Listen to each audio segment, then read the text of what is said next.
Okay. Nadapuram മാറുമെന്ന് LDF നേതൃത്വം വ്യാപക പ്രചരണം നടത്തുമ്പോഴും UDF തികഞ്ഞ ആത്മവിശ്വാസത്തിലാണ്. നാദാപുരം ഗ്രാമപഞ്ചായത്ത് ഉൾപ്പെടുന്ന തൂണേരി ബ്ലോക്ക് പഞ്ചായത്ത് തിരിച്ചുപിടിക്കുമെന്നാണ് UDF നേതൃത്വം അവകാശപ്പെടുന്നത്. നാദാപുരത്തെ UDFന്റെ സമുന്നത നേതാവും 15-ാം വാർഡ് UDF സ്ഥാനാർത്ഥിയുമായ അഡ്വക്കേറ്റ് KM രഘുനാഥ് തെരഞ്ഞെടുപ്പ് വിശേഷങ്ങൾ പങ്കുവയ്ക്കുകയാണ്. ചരിത്രത്തിലില്ലാത്തവണ്ണം അശാസ്ത്രീയവും കൃത്രിമത്വവും കാണിച്ച ഒരു തെരഞ്ഞെടുപ്പാണ് തദ്ദേശ സ്വയംഭരണ സ്ഥാപന തെരഞ്ഞെടുപ്പിൽ നാദാപുരം പഞ്ചായത്ത് നേരിടുന്നത്. നാദാപുരം പഞ്ചായത്തിലെ ഭൂപ്രകൃതികളെ മുഴുവനായിട്ട് വെട്ടിമാറ്റിക്കൊണ്ട് അർഹതപ്പെട്ട വോട്ടർമാരെ വോട്ടർ പട്ടികയിൽ നിന്ന് ഇല്ലാതാക്കിക്കൊണ്ട് എന്ത് വില കൊടുത്തും നാദാപുരം പഞ്ചായത്ത് എന്ന് പറയുന്ന ഈ വികസ്വരമായ ഒരു പഞ്ചായത്തിനെ തങ്ങളുടെ കൈകളിലേക്ക് എത്തിക്കുക എന്നുള്ള ലക്ഷ്യത്തോടു കൂടി CPM നടത്തിയ ഗൂഢാലോചനയുടെ ഭാഗമായിട്ടാണ് വലിയ രീതിയിൽ ഈ പഞ്ചായത്ത് തെരഞ്ഞെടുപ്പിൽ നാദാപുരം ശ്രദ്ധിക്കപ്പെട്ടത്. എന്തായാലും ഒരു കാര്യം ഉറപ്പാണ്, നാദാപുരം പഞ്ചായത്ത് കഴിഞ്ഞ കാലങ്ങളിൽ നടത്തിയ വികസന പ്രവർത്തനങ്ങൾക്കുള്ള അംഗീകാരവും നാദാപുരത്തെ ജനത ജനാധിപത്യ മുന്നണിക്ക് അനുകൂലമായി നൽകുമെന്നുള്ള കാര്യത്തിൽ ഞങ്ങൾക്ക് യാതൊരു തർക്കവുമില്ല. കൂടാതെ നാദാപുരത്തിൻ്റെ വികസന സ്വപ്നങ്ങളെ തകർത്ത മറ്റൊരു സംവിധാനമായിരുന്നു ബ്ലോക്ക് പഞ്ചായത്ത്. ബ്ലോക്ക് പഞ്ചായത്തിൻ്റെ അധീനതയിലുള്ള അല്ലെങ്കിൽ അണ്ടറിലുള്ള നാദാപുരം ഗവൺമെൻറ് ആശുപത്രി ഉൾപ്പെടെയുള്ള ആശുപത്രികളുടെ വളയം CSC സെൻറ്റർ ഉൾപ്പെടെയുള്ള ആശുപത്രികളുടെ ഏറ്റവും മോശമായ അവസ്ഥയ്ക്ക് അവസാനം കുറിക്കുക എന്നുള്ള ലക്ഷ്യത്തോടു കൂടി ബ്ലോക്ക് പഞ്ചായത്തിൻ്റെ ഭരണവും ജനാധിപത്യ മുന്നണികളുടെ കൈകളിലേക്ക് എത്തിക്കാനുള്ള വലിയൊരു ശ്രമം ഞങ്ങൾ നടത്തുന്നുണ്ട്. അത് വിജയിക്കുമെന്നുള്ള കാര്യത്തിൽ യാതൊരു തർക്കവുമില്ല.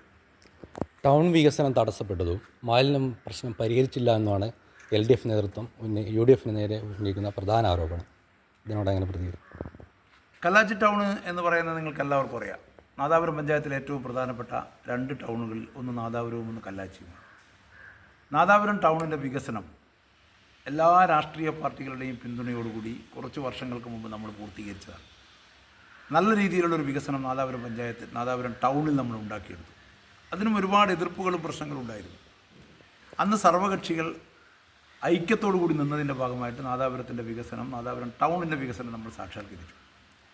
കല്ലാച്ചി ടൗൺ വികസനത്തിന് വേണ്ടി ബഹുമാനപ്പെട്ട നാദാപുരം MLA 3 കോടി രൂപ അനുവദിച്ച് ഉത്തരവ് വന്നപ്പോൾ ഞങ്ങൾ ഇതുപോലെ തന്നെ നാദാപുരം ഗ്രാമപഞ്ചായത്ത് പ്രസിഡൻറ്റിൻ്റെ നേതൃത്വത്തിൽ MLAയുടെ നേതൃത്വത്തിൽ കല്ലാച്ചിയിൽ ഞങ്ങൾ സർവകക്ഷി യോഗം ചേർന്നു, ഒരു കമ്മിറ്റി ഉണ്ടാക്കി.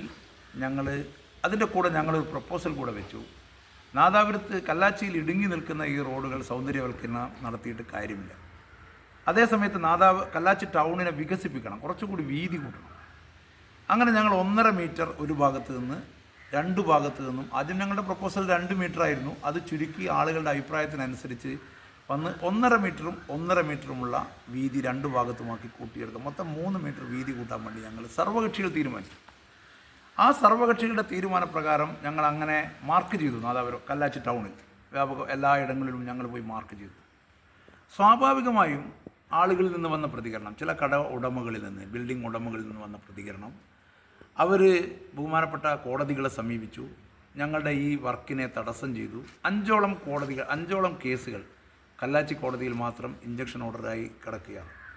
പക്ഷേ ഇച്ഛാശക്തിയോടുകൂടി നാദാപുരം പഞ്ചായത്ത് പ്രസിഡൻറ്റിൻ്റെ നേതൃത്വത്തിൽ ഞങ്ങൾ സർവകക്ഷികൾ, അതിൽ രാഷ്ട്രീയമൊന്നുമില്ല, എല്ലാവരും ഞങ്ങൾ ഓരോ ദിവസവും വണ്ടിയുമായി ഓരോ ബിൽഡിംഗ് ഓണറുടെ വീടുകളിലും പോയി കേണപേക്ഷിച്ചിട്ട് ബഹുഭൂരിപക്ഷം വരുന്ന ബിൽഡിംഗ് ഓണേഴ്സും ഞങ്ങൾക്ക് പെർമിഷൻ തന്ന് ഇപ്പോൾ അതിൻ്റെ വർക്ക് നടന്നു. ഊരാളുങ്കൽ ലേബർ കോൺട്രാക്ട് സൊസൈറ്റിയാണ് വർക്ക് നടത്തുന്നത്.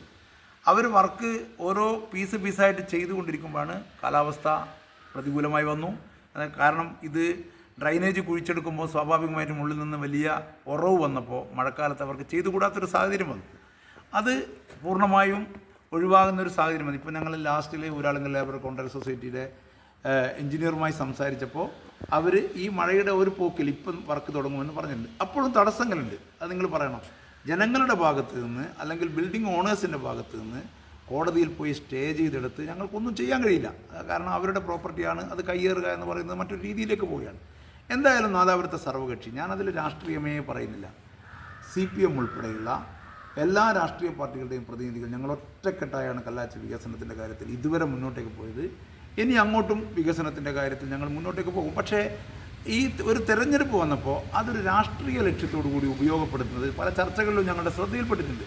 പക്ഷേ അത് കല്ലാച്ചി ടൗണിനെ സംബന്ധിച്ചിടത്തോളം ഒരു രാഷ്ട്രീയ ചർച്ചയ്ക്കും ഞങ്ങൾ ആവതാക്കില്ല.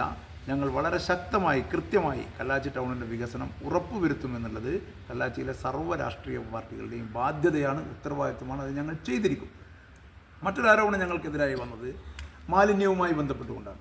നിങ്ങൾ മനസ്സിലാക്കേണ്ടത്, കേരളത്തിൽ തന്നെ ആദ്യമായി മാലിന്യങ്ങൾ സംസ്കരിക്കാനുള്ള ഒരു പ്രൊജക്റ്റ് തയ്യാറാക്കിയ പഞ്ചായത്ത് നാദാപുരം പഞ്ചായത്താണ്.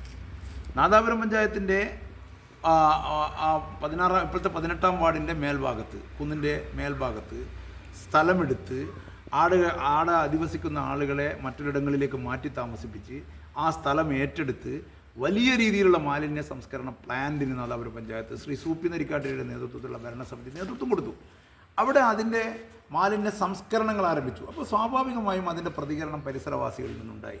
അവർക്ക് ചെറിയ വിഷമങ്ങളുണ്ട് എന്ന് പറഞ്ഞു, അവർക്ക് കൊതുകുകളുടെ പ്രശ്നമുണ്ട് എന്ന് പറഞ്ഞു, അവർക്ക് പലതരത്തിലുള്ള ആരോഗ്യ പ്രശ്നങ്ങൾ ഉയർന്നു വരുന്നുണ്ട് എന്ന് പറഞ്ഞു. അങ്ങനെ അത് ചെറിയ രീതിയിലും വലിയ രീതിയിലുമുള്ള ചർച്ച നടത്തി അത് പരിഹരിക്കാൻ വേണ്ടി ശ്രമിച്ചുകൊണ്ടിരിക്കുകയാണ്. അത് സത്യത്തിൽ ഇന്ന് ഈ ആരോപണം ഉന്നയിക്കുന്ന കമ്മ്യൂണിസ്റ്റ് മാർക്സിസ്റ്റ് പാർട്ടി ആ ദൗത്യം, ആ സമരത്തെ ഏറ്റെടുത്ത് വലിയ രീതിയിലുള്ള സമരം നടത്തി ആ മാലിന്യ പ്ലാന്റ് അടച്ചുപൂട്ടിക്കുന്നത്. അങ്ങനെ മാലിന്യ പ്ലാന്റ് അടച്ചുപൂട്ടി. അങ്ങനെ ഞങ്ങൾ പിന്നീട് സഫീറ മൂന്നാംകുനിയുടെ നേതൃത്വത്തിലുള്ള ഭരണസമിതി അധികാരത്തിൽ വന്നപ്പോൾ ഞങ്ങൾ വീണ്ടും അതിനുവേണ്ടി വലിയ രീതിയിലുള്ള ചർച്ച നടത്തി. ആ സമയത്ത് വീണ്ടും അവർ ആ പ്ലാന്റ് ഒരു കാരണവശാലും ആ പ്രോപ്പർട്ടിയിൽ നടത്താൻ സമ്മതിക്കില്ല എന്ന് വാശി പിടിച്ചത് ഇവിടുത്തെ കമ്മ്യൂണിസ്റ്റ് പാർട്ടിയാണ്. പക്ഷേ ഞങ്ങൾ എന്ത് ചെയ്തു? ഇപ്പം പുതിയ ഭരണസമിതി ശ്രീ വി വി മുഹമ്മദ് അലിയുടെ നേതൃത്വത്തിലുള്ള ഭരണസമിതി വന്നതിന് ശേഷം അവരെന്ത് ചെയ്തിട്ടുണ്ട്? അതിൻ്റെ ഒരു സംസ്കരണ പ്ലാന്റിന് വേണ്ടി ശ്രമിക്കുമ്പോൾ തന്നെ ഹരിതകർമ്മസേനകൾ കളക്ട് ചെയ്തെടുക്കുന്ന ജൈവ മാലിന്യങ്ങൾ, എല്ലാ മാലിന്യങ്ങളും തന്നെ കല്ലാച്ചി കോടതി പരിസരത്തുള്ള ഒരു പ്രോപ്പർട്ടിയിൽ വെച്ചിട്ടുണ്ട് എന്നുള്ളത് സത്യമാണ്. അതിന് നമുക്ക് പ്ലാന്റ് ഉണ്ട്, പക്ഷേ പ്ലാന്റിലേക്ക് കൊണ്ടുപോകാൻ കഴിയുന്നില്ല. എങ്കിലും ഇപ്പം ബഹുമാനപ്പെട്ട കേരളത്തിൻ്റെ തദ്ദേശ സ്വയംഭരണ വകുപ്പ് മന്ത്രി ശ്രീ എം പി രാജേഷ് നാദാപുരത്ത് ബസ് സ്റ്റാൻഡിൻ്റെ ഉദ്ഘാടനവുമായി ബന്ധപ്പെട്ടുകൊണ്ടുള്ള ചടങ്ങിൽ വെച്ച് ഇവിടുത്തെ പാർട്ടി നേതൃത്വത്തിനെ തന്നെ അയാൾ കുറ്റം പറഞ്ഞു. ഈ കേരളത്തിൽ തന്നെ ഇതിന് അവസരം കൊടുക്കാത്ത ഒരു പക്ഷം, ഇടതുപക്ഷമെന്നോ വലതുപക്ഷമെന്നോ അല്ലാതെ ഈ എതിർപ്പ് പ്രകടിപ്പിച്ചത് ശരിയല്ല എന്ന് എം പി രാജേഷ് വളരെ കൃത്യമായ വേദിയിൽ വെച്ച് പങ്കുവച്ചത് ഞാൻ ഈ അവസരത്തിൽ ഓർമ്മിക്കുകയാണ്. ഞാൻ പറയുന്നത്, മാലിന്യവുമായി ബന്ധപ്പെട്ടുകൊണ്ട് കേരളത്തിലെ ഏറ്റവും വലിയൊരു പ്രശ്നമാണ് മാലിന്യം. ആ മാലിന്യ പ്രശ്നം പരിഹരിക്കുന്നതിന് വേണ്ടി വളരെ കൃത്യമായ നിലപാടും കാര്യങ്ങളും ഞങ്ങൾ മുമ്പോട്ടേക്ക് കൊണ്ടുപോയിട്ടുണ്ട്. പക്ഷേ ജനങ്ങളെ സംഘടിപ്പിച്ചുകൊണ്ടും തെറ്റിദ്ധരിപ്പിച്ചുകൊണ്ടും ആ പ്ലാന്റ് പൂട്ടിക്കുകയായിരുന്നു നാദാപുരം പഞ്ചായത്ത് ചെയ്തത്.